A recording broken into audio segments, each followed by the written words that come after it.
Fala pessoal, tudo bem? Vim falar um pouco para vocês hoje sobre a SLC Agrícola, uma empresa que opera a produção de algodão, soja e milho, principalmente no centro-oeste e no nordeste do Brasil. Tem o seu administrativo, o seu headquarter no sul, no Rio Grande do Sul. E hoje eu gostaria de compartilhar para vocês um pouco do que o holder, do que a mente do holder acha sobre isso e quais são os principais pontos que eu analiso, no caso, para ser um acionista ou não da companhia. Hoje a SLC ela vem com uma estratégia muito forte e muito clara de realização dos ativos imobiliários. O que é isso?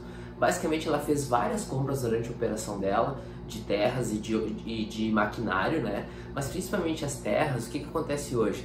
Essas terras que foram compradas nos anos 80, 90 e 2000, elas vieram se valorizando ao longo do tempo, né? Principalmente pela ebulição do PIB agrícola, do PIB da agricultura brasileira no Brasil. E ao mesmo tempo, a gente está vendo hoje a questão de...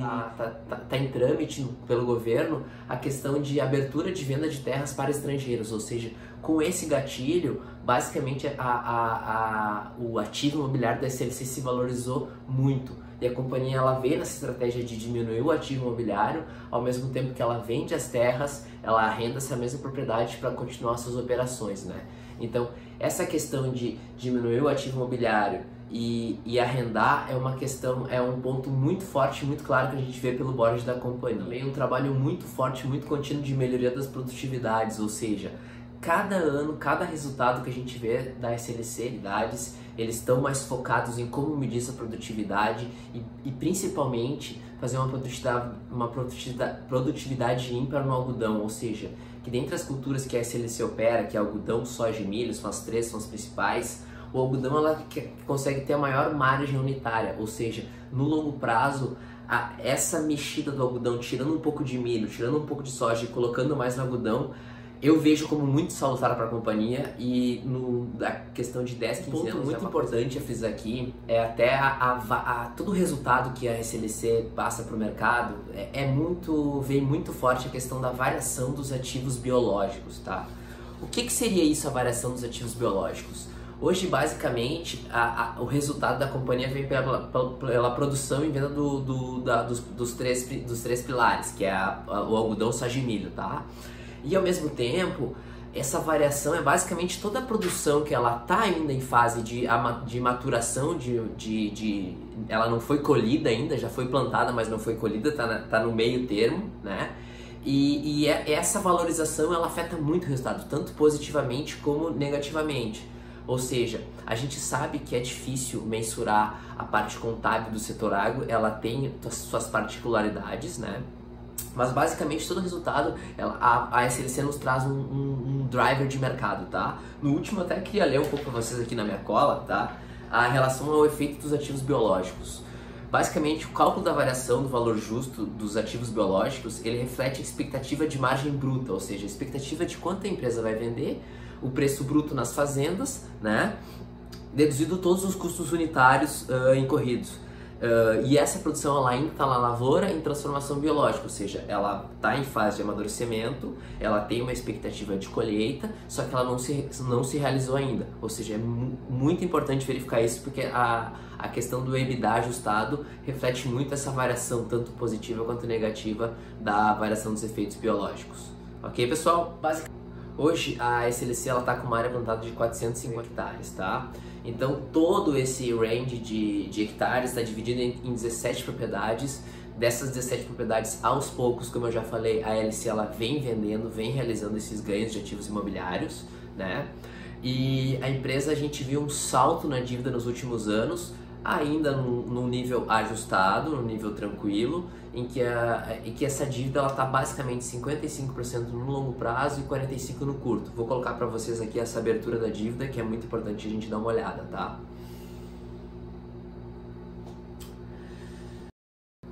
Gostaria de falar com vocês agora um pouco sobre alguns pontos que impactaram para mim o comportamento recente das ações. A gente viu uma queda nos últimos tempos das ações, em comparação ao Ibovespa subiu muito, mas basicamente o que a gente vê hoje, tá? O prêmio da soja brasileira em relação à soja americana, ele deu uma caída. Ou seja, se a gente for olhar o período que as ações da SLC estavam no topo, e agora que elas estão em torno de R$20, a gente vê esse prêmio ele caiu ao longo do tempo. muito impactado pela negociação comercial dos Estados Unidos e China, que hoje no começo de dezembro a gente vê que ela está muito próxima de Estados Unidos e China chegarem a um acordo, né? Então essa baixa no prêmio impactou um pouco o resultado e os investidores não veem com tanto bons olhos essa questão, tá? Outro ponto muito importante, como eu já disse, é a estratégia da companhia de realização dos ativos imobiliários, ou seja, tem um ponto super positivo que é a diminuição do ativo e o consequente arrendamento dessas áreas, mas ao mesmo tempo não houve expansão da área plantada, né? Então tem muita gente que já via a SLC vinha há algum tempo já com aumento de área plantada, trimestre a trimestre, ano a ano, e agora a gente vê uma estabilização, ou seja, alguns investidores já não olham com tão bons olhos essa questão. Após a inclusão das ações no índice Bovespa, né, a gente viu poucos drivers da ação nos últimos períodos, ou seja, a ação ela deu uma queda de volume de negociação, ou seja, como tem menos drivers e menos notícias, basicamente a gente vê um menor apetite dos investidores em relação à movimentação delas, tá? Para finalizar aqui, eu queria falar com vocês um pouco sobre o que eu penso sobre o comportamento futuro das ações e alguns drivers importantes que é interessante sempre cuidar, não só agora nos próximos 6 meses, um ano, mas são drivers que impactam bastante o preço das ações, a rentabilidade da companhia, né? E como que o holder pode verificar isso por longo prazo, tá? Um ponto muito importante aqui de frisar é a questão que hoje o BRL está em torno de 4,20, ou seja, o nosso real está desvalorizado em relação à moeda americana, e isso para a SLC, que é uma empresa exportadora, é muito bom. Ou seja, basicamente toda a produção dela está em dólar e apenas 45% dos custos de produção está vinculado na moeda americana. Ou seja, isso traz um range muito bom de benefícios para a operação da SLC, né? Ao mesmo tempo é interessante notar a evolução do prêmio da soja, né? Ou seja, hoje a gente está em patamares baixos, a tendência a dar uma subida, né? Isso impacta no curto prazo, mas na questão do longo, para nós que somos holders, é muito importante verificar esse ponto trimestre a trimestre, que a gente tira os resultados, ou até anualmente, para ver como é que se comportou o prêmio da soja e quais são as perspectivas em relação aos próximos 5, 10 anos, né, das nossas ações.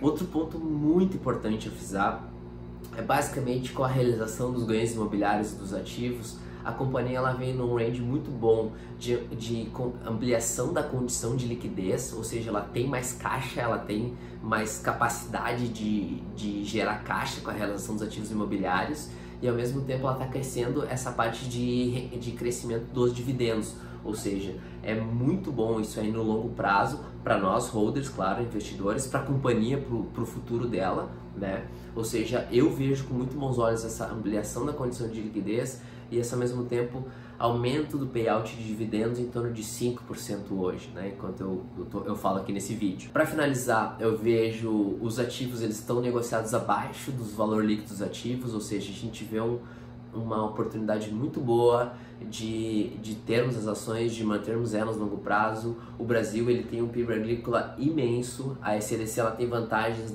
como a operação dela é gigante, ela tem vantagens operacionais em relação à logística, em relação à produção, em relação à parte administrativa, o hedge account que ela faz é exemplar, ou seja, a gente pode ver uma proteção gigantesca em relação à valorização e desvalorização do real em relação à moeda americana. Então a gente vê um quadro muito benéfico das ações no curto, médio e longo, né? O holder a gente não vê como longo prazo, a gente não vê como prazo nas ações, né? Então qualquer ação que a gente compra é basicamente no buy and hold, claro, com as análises anuais e a gente vai vendo, estudando as ações, vendo os resultados até que... Então galera, gostaria muito de agradecer a vocês desse vídeo, não se esquece de se inscrever no canal, à medida eu vou compartilhar mais conteúdo com vocês, se inscreve aí. Qualquer coisa nos segue lá nas redes sociais também, a gente tá no Instagram com @mentedeholder, tem bastante conteúdo bacana por lá, bastante stories, enfim, a gente se fala por aí, beleza? Obrigado, viu?